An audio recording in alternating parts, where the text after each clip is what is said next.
स्वागत है इस ऐतिहासिक एक्सप्लेनर में।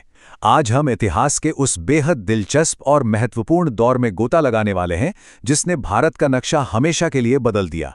हम बात कर रहे हैं 12वीं सदी की, जब भारत का बटा हुआ राजनीतिक परिदृश्य एक बहुत बड़े जियोपॉलिटिकल शिफ्ट यानी भू राजनीतिक बदलाव का कारण बना। हम सम्राट पृथ्वीराज चौहान के शासनकाल और सल्तनत काल के उस शुरुआती दौर को काफी बारीकी से समझेंगे। तो चलिए सबसे पहले उस समय की सामंती व्यवस्था यानी फ्यूडल सिस्टम को थोड़ा गहराई से समझते हैं। देखिए, ये एक ऐसा दौर था जब कोई एक मजबूत केंद्रीय सत्ता नहीं हुआ करती थी। जो स्थानीय सामंत थे ना, उनके लिए राज्य की सुरक्षा से कहीं ज्यादा अपनी खुद की जमीन और रुतबा बढ़ाना मायने रखता था। इस सिस्टम की अस्थिरता को समझना सच में बहुत जरूरी है, क्योंकि इसी की वजह से युवा पृथ्वीराज चौहान को, जो उस वक्त सिर्फ 11 साल के थे, गद्दी पर बैठते ही अपने ही लोगों के विद्रोह का सामना करना पड़ा था। आज के इस अध्ययन को हमने कुछ इस तरह से बांटा है। हम शुरू करेंगे 12वीं सदी के राजनीतिक माहौल से, फिर बात करेंगे राज्यों के विस्तार और आपसी दुश्मनी के। इसके बाद हम देखेंगे मोहम्मद गौरी के बढ़ते खतरे को, तराइन के युद्ध को, लोक कथाओं और ऐतिहासिक तथ्यों के बीच के अंतर को, और आखिर में दिल्ली सल्तनत के उदय को। भाग 1, 12वीं सदी का राजनीतिक माहौल, एक बंटा हुआ साम्राज्य। अगर हम उस समय के घरेलू हालात पर नजर डालें तो ये बिल्कुल साफ हो जाता है कि चौहान वंश को शुरुआती खतरे सरहदों के पार से नहीं, बल्कि खुद अपनी ही सरहदों के भीतर से मिले थे। अब ये देखना वाकई दिलचस्प है कि सत्ता संभालते ही युवा पृथ्वीराज को कितनी जल्दी बड़ा होना पड़ा। उनके अपने ही चचेरे भाई नागार्जुन ने उनकी कम उम्र का फायदा उठाया और गुड़ापुरा जैसे इलाकों पर कब्जा कर लिया। जाहिर है, राज्य को बिखरने से बचाने के लिए युवा सम्राट को अपने ही चचेरे भाई के इस विद्रोह को पूरी ताकत से कुचलना पड़ा। पृथ्वीराज ने नागार्जुन को हराकर आज के गुरुग्राम, जिसे तब गुड़ापुरा कहा जाता था, उस किले को वापस छीन लिया। इसके बाद 1182 में उन्होंने भदानकों के विद्रोह को भी बहुत ही सफलतापूर्वक दबा दिया। इसका सीधा फायदा ये हुआ कि दिल्ली की ओर जाने वाले जो बहुत ही महत्वपूर्ण व्यापारिक मार्ग थे, वो पूरी तरह सुरक्षित हो गए। ये जो शुरुआती जीते थी ना, इन्होंने एक बात बिल्कुल साफ कर दी थी कि एक केंद्रीय सत्ता को चुनौती देना, भले ही शासक उम्र में छोटा हो, महत्वाकांक्षी सामंतों के लिए एक जानलेवा भूल साबित हो सकती थी। भाग 2, विस्तार और आंतरिक प्रतिद्वंदिताएं। चलिए अब देखते हैं कि कैसे ये पूरा घटनाक्रम एक ऐसे आक्रामक विस्तार के युग की तरफ बढ़ता है जिसने, बड़ी अजीब बात है, लेकिन भारतीय उपमहाद्वीप की अपनी रक्षात्मक ताकत को ही कमजोर कर दिया। देखिए, राजस्थान, हरियाणा और मध्य भारत में अपने साम्राज्य को फैलाते समय पृथ्वीराज चौहान लगातार कई थका देने वाले क्षेत्रीय युद्धों में उलझे रहे। 1182 का महोबा अभियान इसका एक बहुत बड़ा उदाहरण है।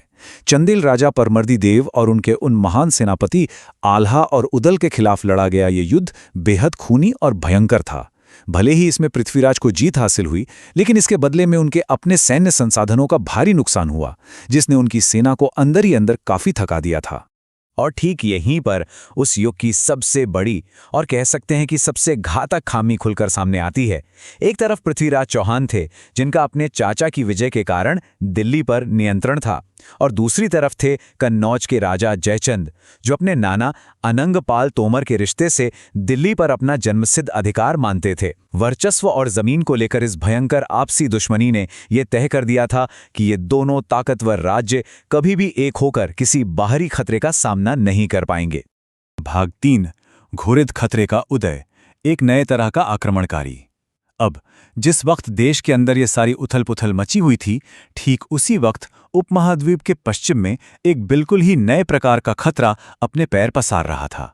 मोहम्मद गौरी ये कोई आम लुटेरा नहीं था। इससे पहले के जो आक्रमणकारी थे वो बस लूटपाट करते और धन लेकर वापस लौट जाते थे, लेकिन गौरी का मकसद एकदम अलग था। वो भारत में पूरी तरह से कब्जा जमाकर एक स्थायी साम्राज्य बनाना चाहता था, और सच कहें तो ये एक बहुत बड़ा रणनीतिक बदलाव था जिसे शायद उस समय ठीक से भांपा नहीं जा सका। गौरी की चालों को अगर हम ध्यान से देखें तो उसकी टूटनीति समझ आती है। 1178 में गुजरात की चालुक्य रानी नायकी देवी से उसे करारी और अपमानजनक हार मिली थी। इसके बाद उसने अपनी रणनीति बदली और आक्रमण का रास्ता दक्षिण से हटाकर उत्तर की ओर कर लिया। 1186 में उसने लाहौर पर कब्जा किया और फिर बहुत ही तेजी से आगे बढ़ते हुए 1191 में तबरहिंद यानी आज के बठिंडा के किले पर अपना कब्जा जमा लिया, और यह सीधा सीधा चौहान साम्राज्य के लिए खुली चुनौती थी। भाग 4, तराइन में पतन, सैन्य सिद्धांतों का टकराव।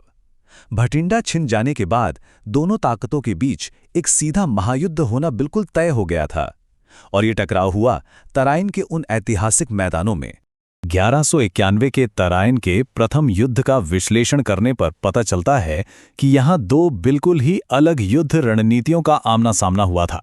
एक तरफ थी राजपूत सेना, जो आमने सामने की लड़ाई, भारी पैदल सेना, युद्ध के हाथियों और तलवारबाजी पर भरोसा करती थी, और दूसरी तरफ थी घुरिद सेना, जो घुड़सवार तीरंदाजों, तेजी से हमला करके भागने और सीधे टकराव से बचने में माहिर थी।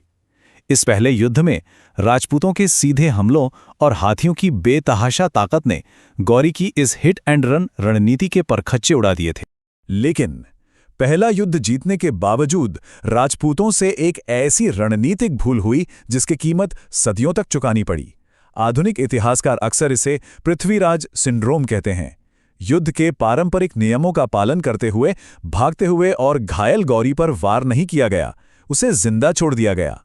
ये जो अनुचित उदारता थी ना, इसी ने दुश्मन को फिर से खुद को जोड़ने, अपनी गलतियों से सीखने और कहीं ज्यादा खतरनाक होकर लौटने का एक सुनहरा मौका दे दिया। और इसका नतीजा 1192 के तराइन के द्वितीय युद्ध में एक भयंकर तबाही के रूप में सामने आया। गौरी इस बार ज्यादा अनुशासन के साथ लौटा। उसने संधियों की बातचीत का नाटक रचा ताकि राजपूत सेना अपनी चौकसी कम कर दे, और फिर सुबह सुबह एक असंगठित शिविर पर अचानक हमला बोल दिया। सबसे बड़ी चाल ये थी कि उसने राजपूत सेना को पूरी तरह से थकाने के लिए अपनी टुकड़ियों को झूठे पीछे हटने का नाटक करवाया। इस बार गौरी ने धोखे को ही अपना सबसे बड़ा हथियार बना लिया था।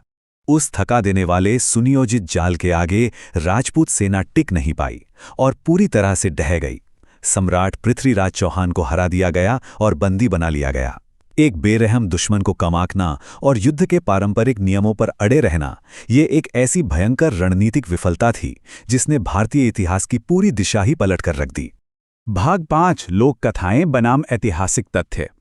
इस युद्ध के बाद आखिर हुआ क्या था? जब हम इसके ऐतिहासिक दस्तावेज खंगालते हैं तो इतिहास के छात्रों के रूप में ये बहुत ज़रूरी हो जाता है कि हम महाकाव्यों की काल्पनिकता और प्रमाणित वास्तविकता के बीच के फ़र्क को बिल्कुल साफ साफ समझें। देखिए, इतिहास और महाकाव्य की दुनिया में बहुत फर्क होता है। एक तरफ 16वीं सदी के महाकाव्य पृथ्वीराज रासो का वो मिथक है जो कहता है कि पृथ्वीराज को गजनी ले जाकर अंधा कर दिया गया था और फिर उन्होंने शब्दभेदी बाण चलाकर गौरी को मार गिराया। कहानी बहुत ही रोमांचक है, लेकिन दूसरी तरफ हमारे पास ठोस ऐतिहासिक प्रमाण हैं जो इस टाइमलाइन को पूरी तरह से नकार देते हैं। अकादमिक सहमति यही है कि पृथ्वीराज की मृत्यु 1192 में ही हो गई थी, जबकि मोहम्मद गौरी 1206 तक जिंदा रहा और राज करता रहा। हम सब ने पृथ्वीराज रासो की वो मशहूर पंक्तियां जरूर सुनी होंगी, 4 बांस 24 गज उंगुल अष्ट प्रमाण, जो गौरी की सटीक जगह बताती हैं। ये सांस्कृतिक रूप से बेहद प्रतिष्ठित है और इसे पीढ़ियों तक बहादुरी के प्रतीक के रूप में सुनाया गया है। लेकिन जब हम इसका अकादमिक विश्लेषण करते हैं तो इसे तथ्यों के बजाय एक प्रतीकात्मक और काल्पनिक लोक कथा ही माना जाता है, जो असली घटनाओं के करीब 400 साल बाद रची गई थी। भाग 6 दिल्ली सल्तनत का उदय। अब हम इस ऐतिहासिक अध्ययन के अपने आखिरी पड़ाव पर आ गए हैं। चौहान साम्राज्य के शीर्ष नेतृत्व के अचानक खत्म हो जाने से इस उपमहाद्वीप का पूरा राजनीतिक नक्शा मानो रातों रात बदल गया। और ये उथल-पुथल अविश्वसनीय रूप से तेज थी। गौरी के सेनापति कुतुबुद्दीन ऐबक ने सीधे दिल्ली की सत्ता अपने हाथ में ले ली। पृथ्वीराज के नाबालिग बेटे गोविंदराज चतुर्थ को अजमेर में महज एक कठपुतली शासक बना दिया गया। उधर पृथ्वीराज के भाई हरिराज ने विद्रोह तो किया, लेकिन ऐबक ने उसे बड़ी आसानी से कुचल दिया। शाही परिवार के भीतर चल रही आपसी फूट का गौरी के जनरलों ने भरपूर फायदा उठाया, जिससे उनके लिए इन इलाकों को नई सल्तनत में मिलाना बेहद आसान हो गया। अजमेर और दिल्ली का ये पतन कोई मामूली हार नहीं थी। ये उन अलग थलग पड़े सामंती प्रतिरोधों के हमेशा के लिए खत्म होने का प्रतीक था। इसने उपमहाद्वीप को एक केंद्रीकृत सल्तनत के युग में धकेल दिया, जिससे भारत में मुस्लिम शासन की नींव पूरी तरह से मजबूत हो गई। ये एक ऐसा बड़ा बदलाव था जो आने वाली कई सदियों तक इस देश की राजनीति और संस्कृति को एक नया आकार देने वाला था। इस ऐतिहासिक एक्सप्लेनर के अंत में एक बहुत ही गहरा सवाल जहन में आता है। क्या कोई भी सभ्यता अपनी दर्ज की गई ऐतिहासिक हारों से ज्यादा सीखती है, या फिर अदम्य साहस की उन कहानियों से जिन्हें सदियों तक गाया जाता है? क्या एक हार का वो कड़वा और अकादमिक सच ज्यादा मायने रखता है, या फिर एक योद्धा का कभी ना मिटने वाला वो सांस्कृतिक गौरव? ये सोचने वाली बात है। इतिहास के ऐसे ही और भी दिलचस्प और व्यवस्थित विश्लेषणों के लिए जुड़े रहें। धन्यवाद।